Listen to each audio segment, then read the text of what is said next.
It is the 300th episode of the Dynamic Women podcast. And today, in this episode, I have a whole bunch of friends with me. So you're going to want to check it out, hear my answers to their tough questions, and hear their answers to mine.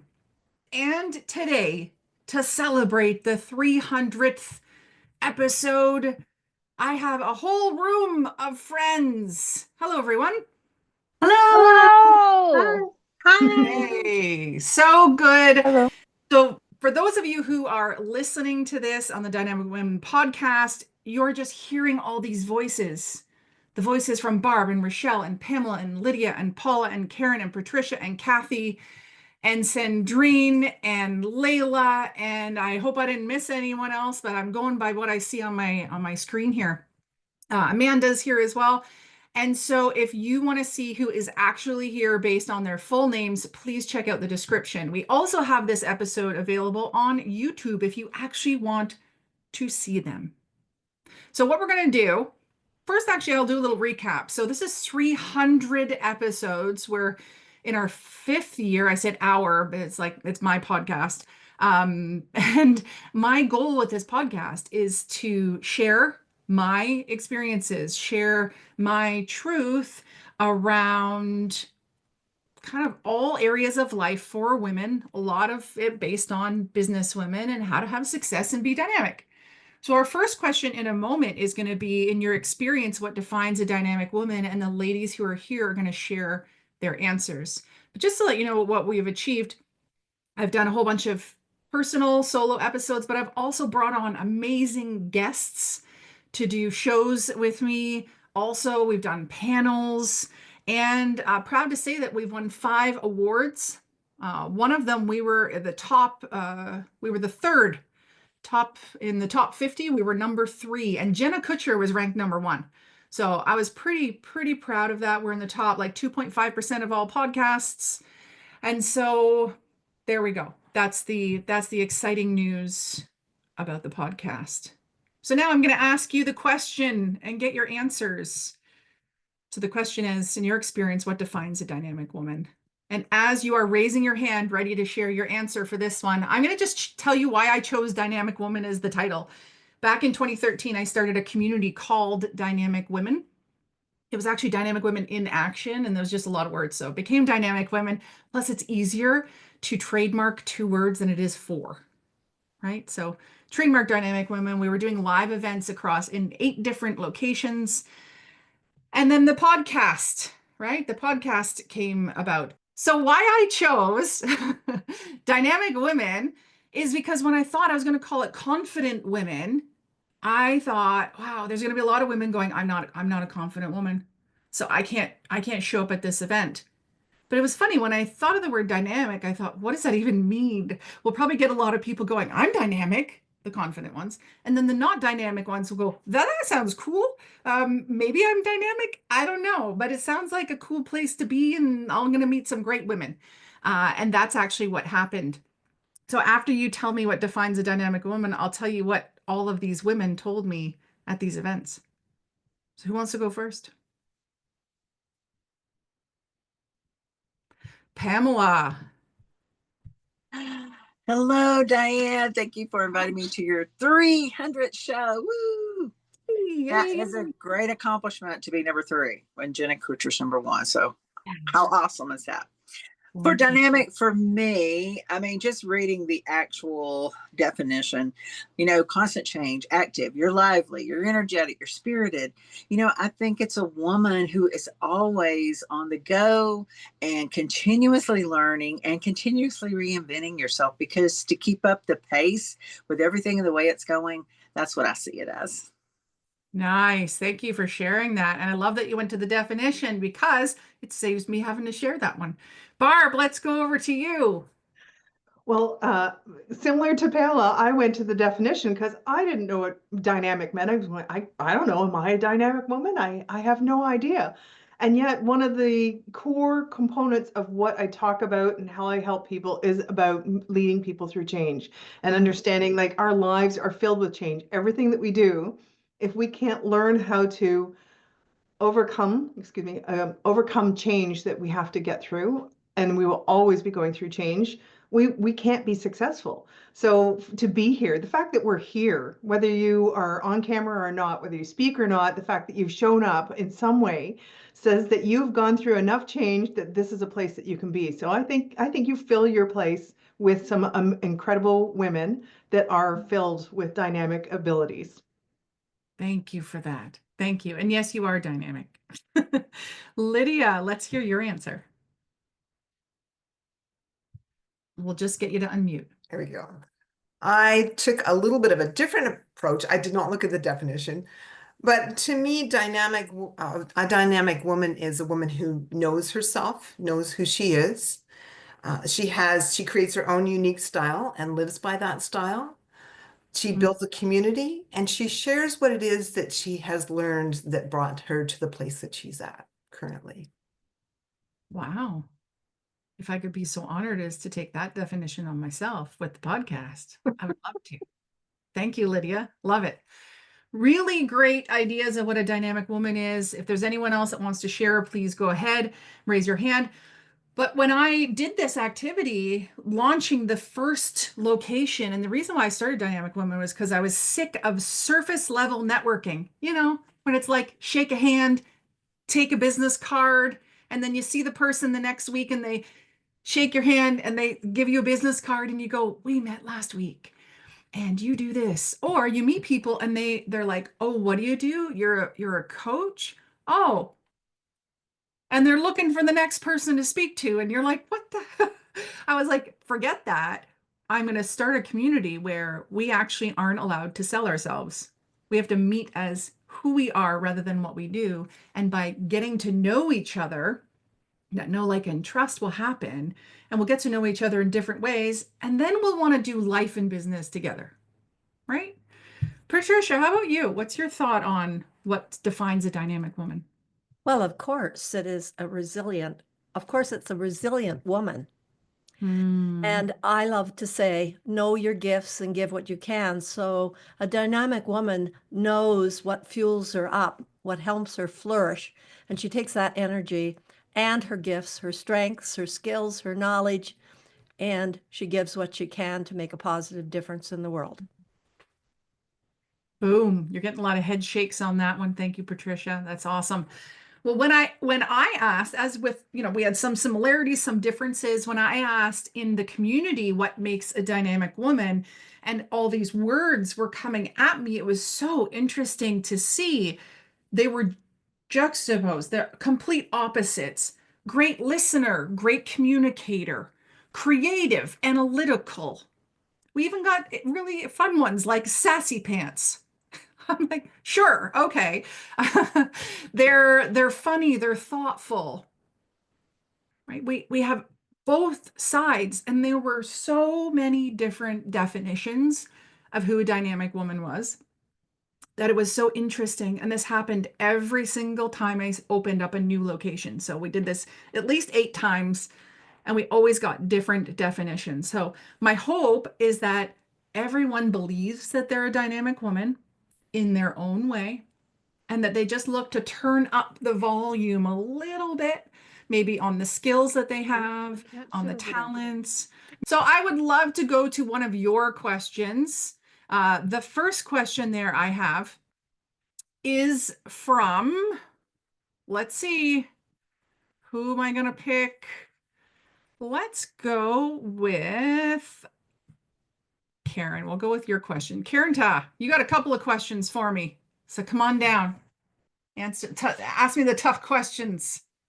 All right. So, Diane, thanks so much again for inviting me in the first place. And so my first question is around the fact that there's a trend going around with people having coffee with themselves, a younger version of themselves 10 years ago. What would that conversation look like for you? Okay.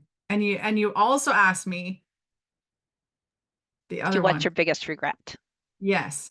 And if I can, I'd actually like to go back to the younger version of me, past 10 years, because I've been in this business for like 15 years.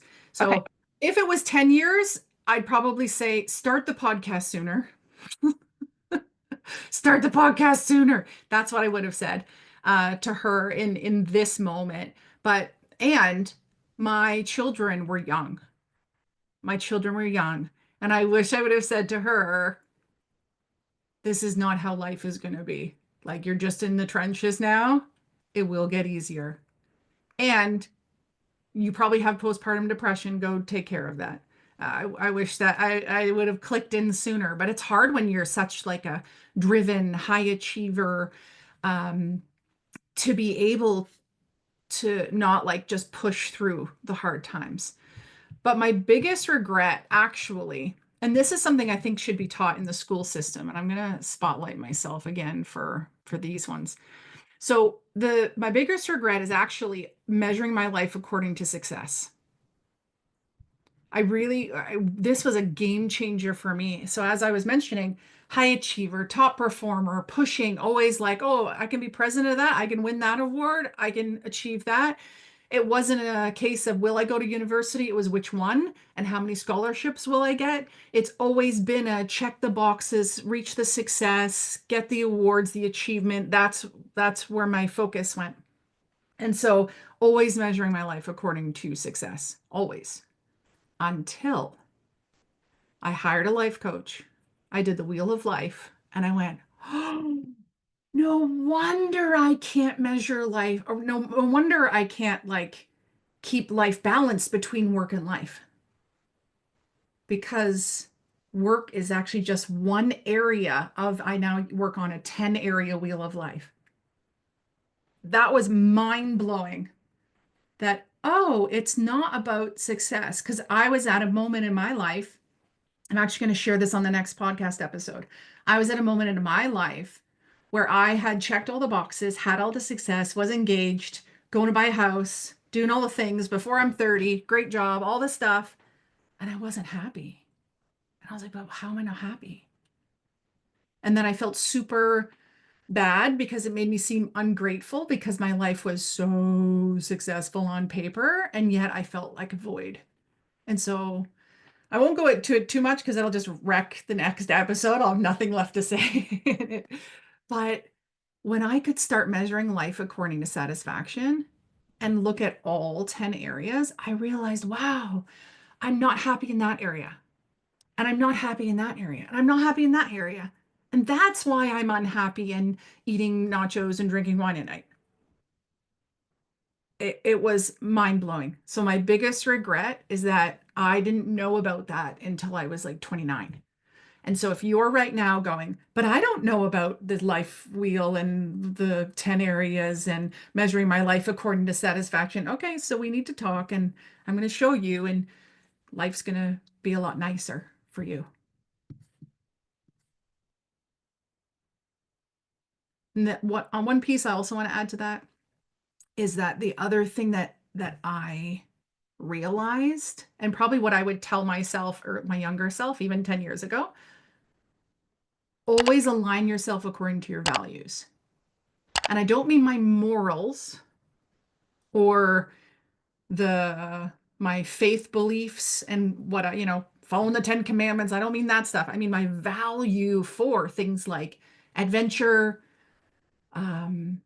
I love being a trailblazer, but not the one that's like, look at me, I did all these things and I'm awesome. More so like, hey, I went ahead, I did this thing, now I'm back with you. I'm going to show you, like, here are the steps. Do you want me to walk with you, beside you, behind you, in front of you? Like, I'm going to make it so easy for you. I also have a value which I renamed a swear word. So I don't know if I want to say it on here. What did it come from? It came from the word challenge. And I like challenge, and challenge came through my sports, my love of sports.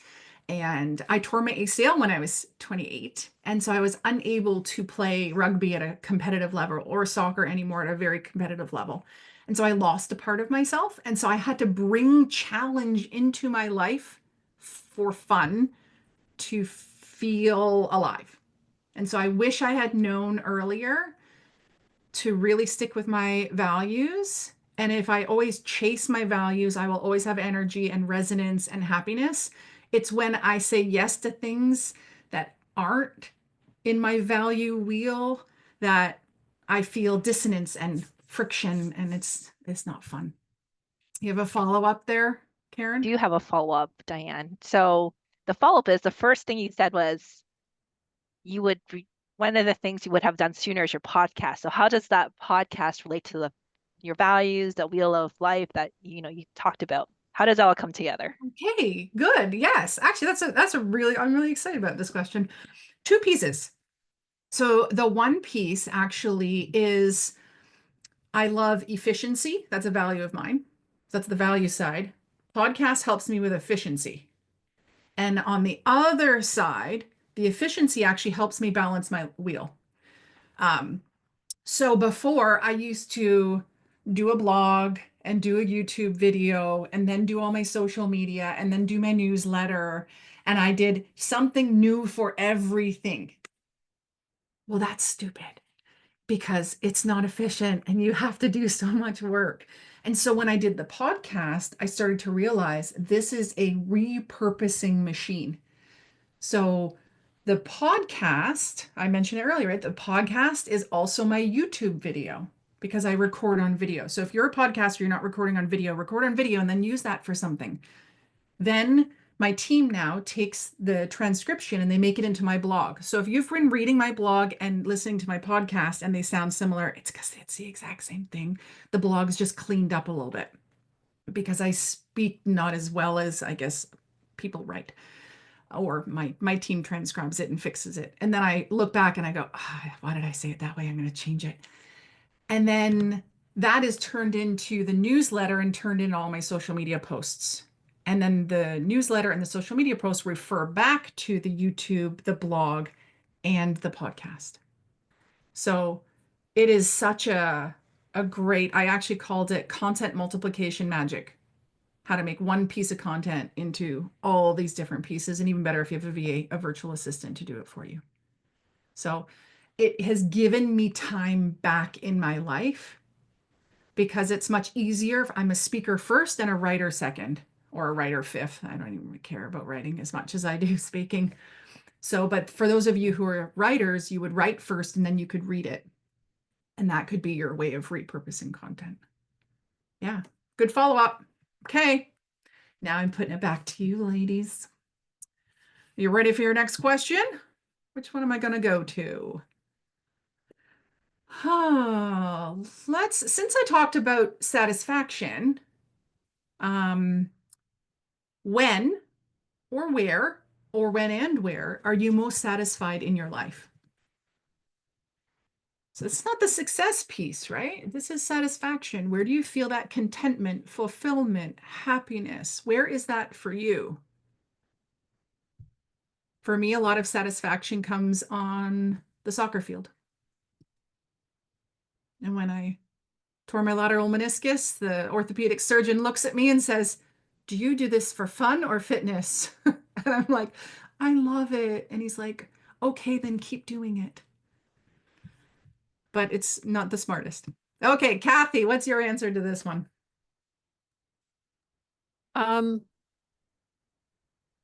Right now, I'm most satisfied I've been in my life. Mm. And it's because I've learned to make decisions based on what I want, what I need, and keeping in mind that if it's not going to either maintain my happiness or increase my happiness, then it probably isn't a good decision. Mm. And so that was where this little guy, everybody can see. Your puppy, your doggy. He's 2.5 now, and I've realized he's 24 pounds, not 20. But he still just wants to be with me. He's my source of exercise. We do a lot of long walks together. Gets me outside. I've lost over 20 pounds 30 pounds in 2.5 years and gotten fit. It's helped keep my brain clear to focus on my job, focus on my work and what it is I want and what I'm going to do with it. And yeah, it's where I am and what I'm doing. And recently I moved from the country back into Halifax. I didn't live, since I moved here, I lived out in the country. And just being in the city is a whole different dynamic. it recharges me in a way that I didn't even expect when I made this decision. It was based on the fact that I was having way too many in-person meetings to be commuting 65 kilometers each way, True. two to three times a week. It was too much time. And it wasn't even, I said, well, here's the financial side of it. I said, but that's not why I'm doing it. I don't want to spend that much time away from home. True. When it takes, I don't want that. I don't want to come home and be exhausted. And, you know, as much as I love the dog, then you're exhausted. You're like, well, I have to make supper. I have to do laundry. I have to take the dog for a walk. I probably have to take him for 2 walks. I just didn't want that stuff in my life. I want the simple life. Much simpler, much clearer, lots of outside time, lots of opportunities to network and start to build my profile more here in Nova Scotia. I had one in BC, but not so much here yet. So that's all the things that are starting to happen because the dynamic has changed. Yeah. Yeah. Awesome. So the thing that I'm hearing from Kathy is that she looked at like, where am I not satisfied? What am I not happy about? And I'm going to do something about it. And that's the whole thing around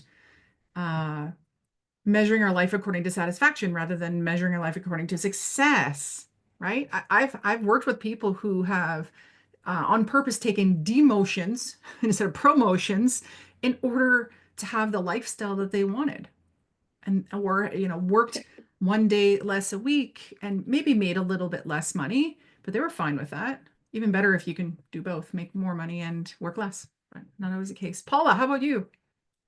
Yeah, thank you, Diane. I was really thinking about satisfaction, so I'm glad you asked this when you were talking about your own, striving for success. And it just really allowed me to reflect that it's that shifting away from success to satisfaction has allowed me to blossom more. I think that's what I would say, and to really refine what it is that allows me to flourish.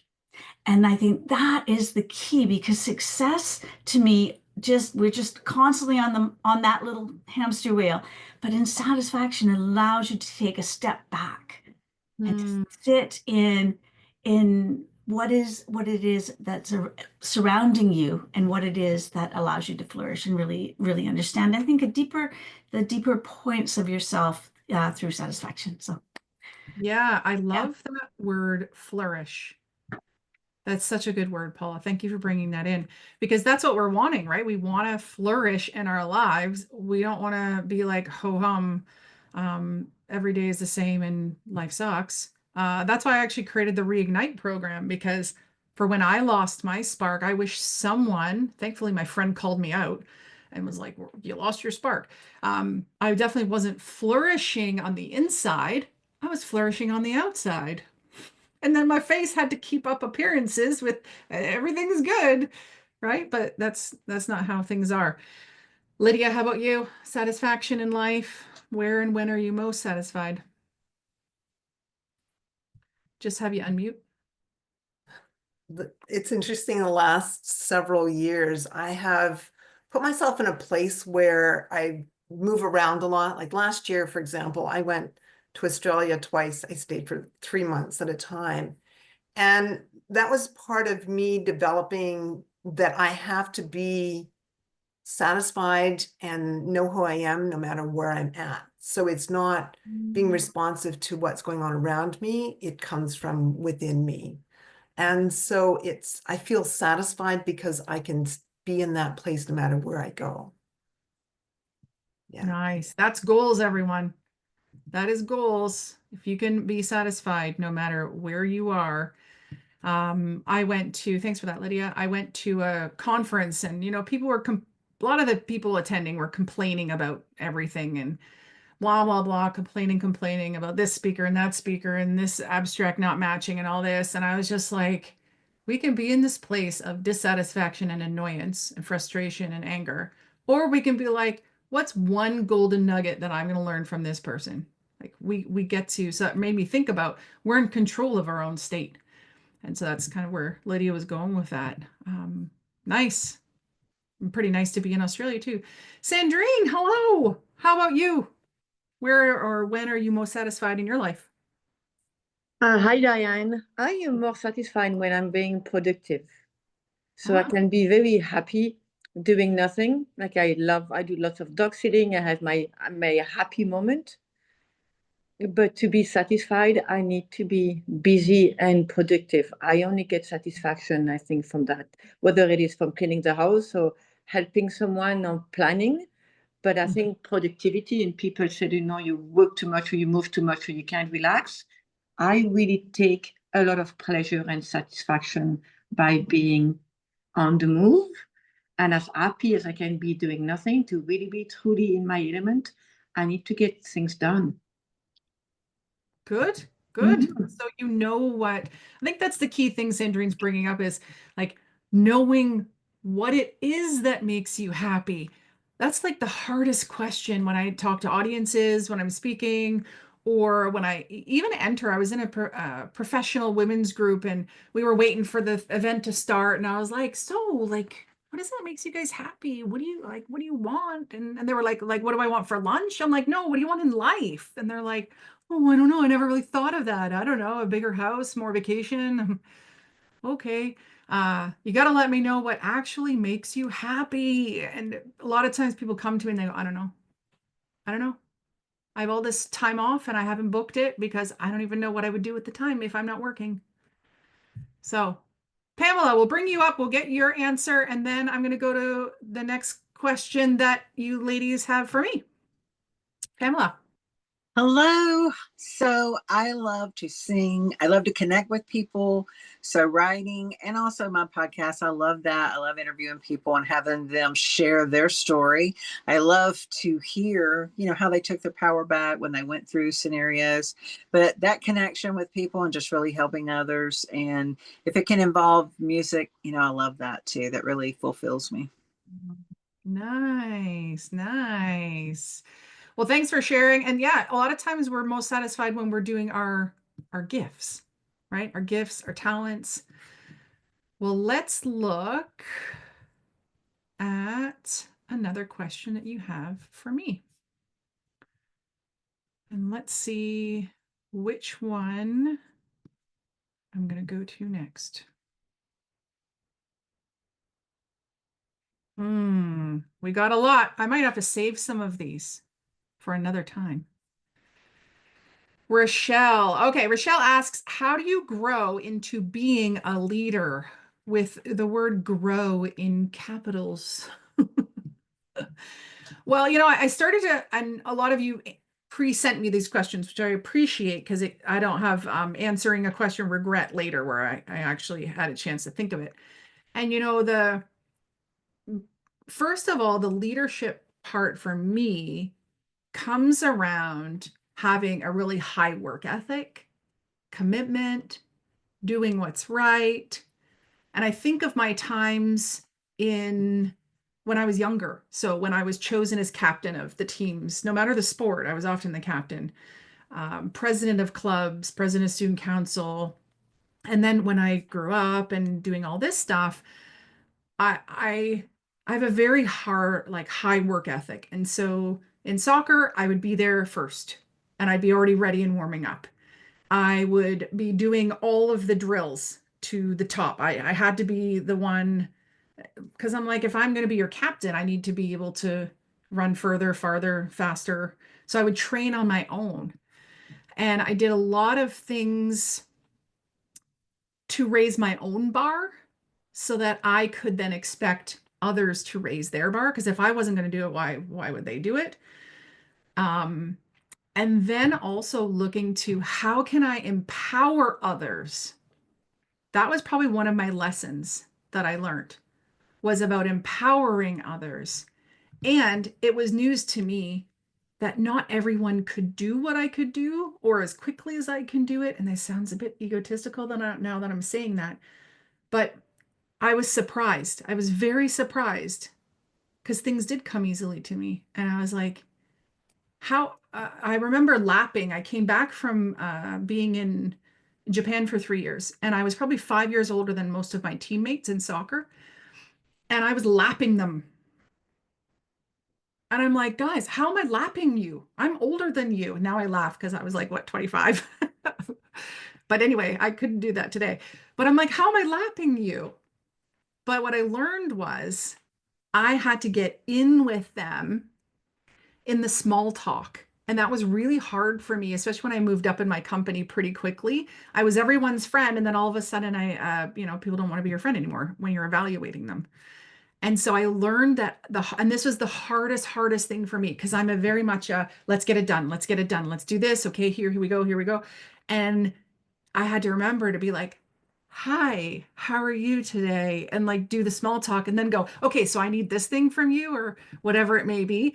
And so I get into that now, so that's the hardest for me growing into being a leader, was that piece.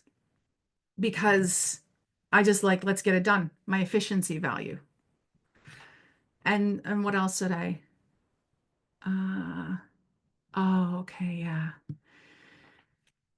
What I realized too is because I can think of like 20 things and then I implement the things and then I'm like, oh, it's easy and blah blah blah. And but it's not. For a lot of people, it wasn't. And I had to realize that I had to share with people like this level and then this level and then this level. But I get so excited and I'm like, but here's the whole thing and all that. And people get overwhelmed.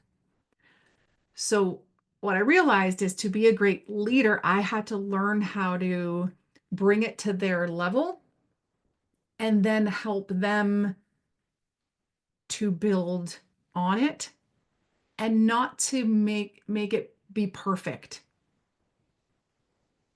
Make it be easy for them and not make it have to be perfect. And the more I made everything look perfect, like I thought, oh, look at all the wispies of my hair. I'm like, no, this is me not being perfect, because the more I looked perfect, the more people felt they couldn't achieve what I achieved. So I had to learn, when I turned up the vulnerability, because people are like, oh, you're so perfect, everything comes easy to you. I'm like, no, I've had this trouble and this trouble and this and this. So I think the other part of me being a leader was sharing enough of my vulnerability that people thought, okay, I could do that. Like an audience member yelled, that gives me hope. And I go, what do you mean? And she goes, you showed me that story and I saw that video of you in the beginning and you sucked. And now look at you. That gives me hope that I can do the same. And I was like, oh, thanks. So when I learned how to share my vulnerability, not as a weakness, and to show my imperfection, that's, I think, when I really became a good leader.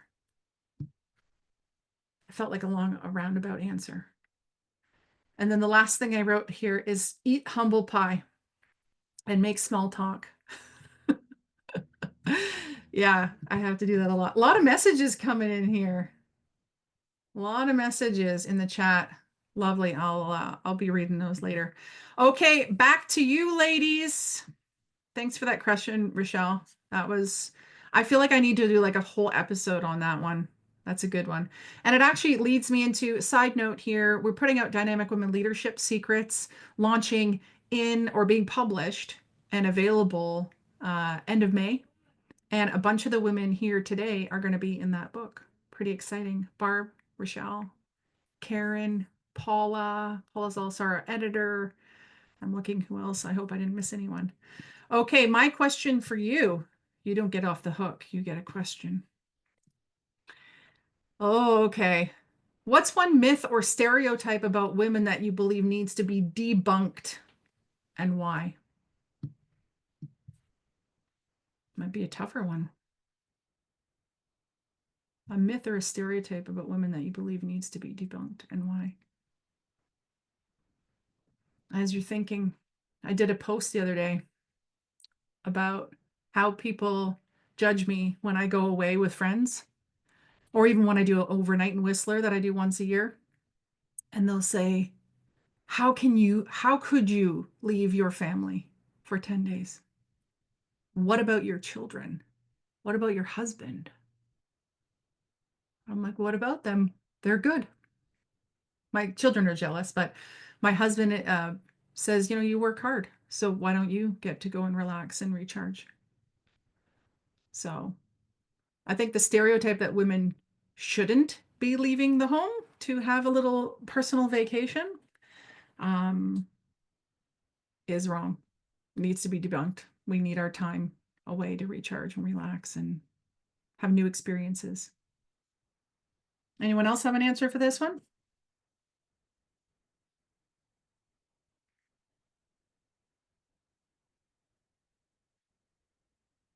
Okay, I'll give you another one.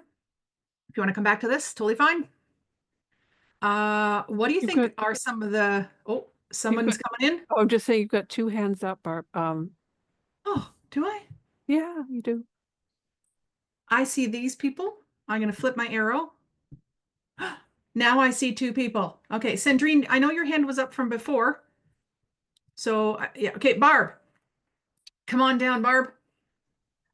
Okay, can you ask the question again? Just so I can ask the question again. What's one myth or stereotype about women that you believe needs to be debunked, and why? Right. So two things. One, kind of a little bit on to what you were talking about, this idea of, women can't, they have to be working and they need to be in the house and everything. I can remember when my children were young and I would be traveling for work and people would be asking, but who's looking after the kids? And my husband, we are an excellent 50-50 partnership in family rearing. My mother's like, but who gives the kids baths? It's a different era. And this is now 20 years ago. So the times have changed since then as well. But there's still this kind of idea that a woman can't leave the house to do their job if they have children because there isn't someone back in the house who can look after them. And it is changing. It hasn't completely gone. And I think the other thing for me is this idea that you can't have emotions. And maybe I'm not sure if it's a stereotype that women have more emotions or if it is just the way that our society was and has brought up. But I think I personally show more emotions in the things that I do. And I think that there's a lot of research now about emotional intelligence that shows that great leaders have a better understanding. I don't mean just bursting out into anger or fear or crying or whatever emotion might come along, but that the control and the understanding of emotions is a much bigger part in what our society needs. And I think women have this, and I think it's great for our society if we have more people with these abilities leading our children into the next era. For sure. Thanks for that, Barb. And I'll just read what Patricia wrote here because I think this goes along with what you've said. When women speak assertively, they're often perceived as aggressive. Yes, or the B word, right? And so I've actually worked with a lot of high power position women, and they struggle with this as well, for sure.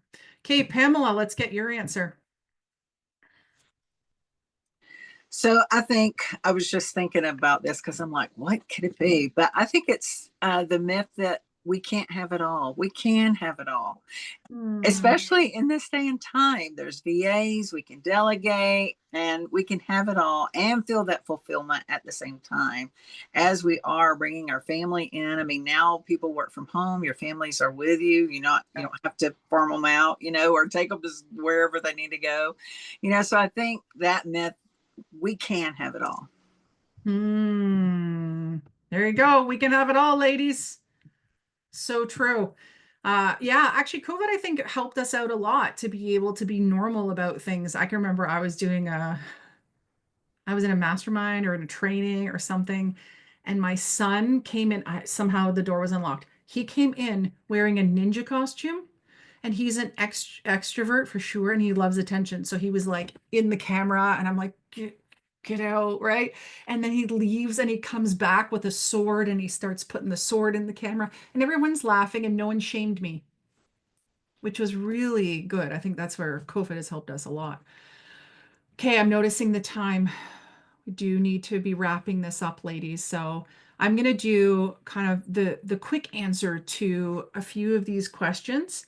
And then I'm thinking about doing longer episodes to really honor the answer to them. So Paula said, over the last 300 episodes, I imagine you've learned so much. My question is, what is one of the most surprising lessons you have learned?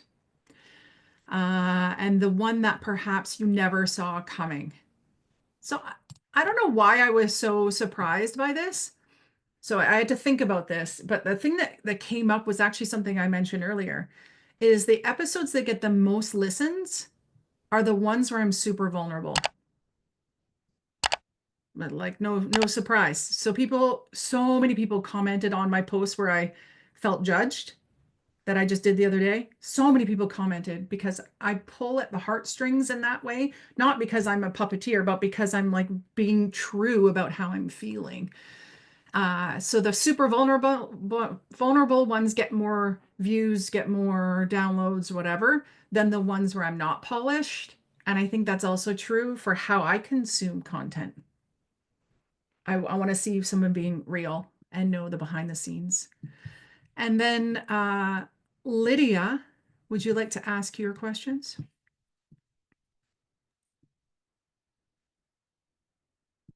Okay, so one of my questions, again, yeah. And one of my questions is, what was the number one thing that you feel led you to be successful as a speaker and entrepreneur? Okay. The one thing. Actually, it is a one thing. It is, which is really funny. It's one word. Implement or execution. So I go to Vegas 3 times a year to meet one of my coaches, and there's a big mastermind. And he loves to pull me up to the front to say, hey, can you talk about that day you made a sale from stage and made 90 grand and blah, blah, blah. He loves when I tell the story or these other stories because, fanning his flame. And I play it up because it fans his flame and all is good. But what I realized is people then run to me after and they go, how have you had so much success? And this is actually your other question of what do most women want to know how to solve when they come to you a lot of times is, how have you had your success? Or I want to know specifically A, B, C, how you did that so that I can do it too. And what I say to them is implement. People will tell you strategy all day long. You will come up with great ideas all day long. But you have to actually get it out there. You have to do it. So I'm very quick in action, whether for years and years it was only me. And then I had Canadian assistants or I paid contractors. And then I had my virtual assistants. There's always someone, now there's always someone that helps me to get things out quickly. But before it was me. But I think before that, in life, what's helped me just in life to be successful is my mother's belief in me. She would say, you can do it, you can do it. And I can remember I invited her to a talk in my hometown. And I said, Mom, you can come to this one. I got you a ticket. And she says, I can't come. I said, no, it's a public event. You can come. And then she said, no, I can't come. I said, no, you can. And she said, well, I'll be nervous. I said, why you be nervous? You don't need to talk to anyone. You can sit right beside me and I'll just tell everyone you're my mom and kind of like leave you alone kind of thing if you want. No. I'll be seeing you speak and I'll be nervous. I go, why? I'm the one speaking. She goes, I know, but I'll be nervous. I said, why? I'm going to do a good job. She goes, I know you will, but I'll still be nervous. I was like, why? And she goes, well, I never understood all the things you've done. I said, but Mom, you always said you can do it. And I believe in you. And she goes, yeah, but I never understood how you actually could do it. And it's funny because she always said to me, I believe in you and you can do it. And then I would go, I don't want to do that. I'm so scared. And then I'm like, but Mom says I can do it. And Mom believes in me, so I'm going to do it. And then I did it. And sometimes I go so far away from that girl and I go, who was that who sold a book before it was even written? Who was that who jumped out of a plane? Who was that who started a women's community? Who was that? And I have these moments of who was that? And then I have to reconnect with that. So maybe that's a takeaway for you is to believe in yourself. And the greatest thing is now I get to be that belief for others. And there's a funny quote that I say that I'm like, if you don't believe in yourself, hire someone who does. because it's the same thing, same thing. So that gave me a how can I attitude, because it wasn't about could I do it, it was about how I can do it. So I'm gonna write a book in 90 days. Huh, okay. How? How do you even do that? I don't know. I'm gonna make a podcast. How? How do I do that? I don't know. And so it's like the twofold. My mom's belief in me, but then my quick action to implement. And I just see it through.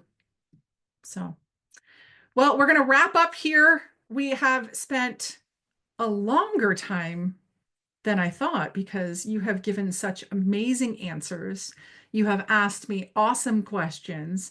You have been such a wonderful crowd, audience, guest panel. I don't know what we want to call you to have with me here today. So I thank all of you for being here, for your thoughtful answers, for your awesome questions. I know I have more work to do to answer these properly. And just the time that you have given to be here. That means so much to me. I'm honored that you would feel like this was an important enough thing in your life that you would be here to support me. So thank you for that. For those of you listening, thank you for listening or watching or reading, however way you consume this content.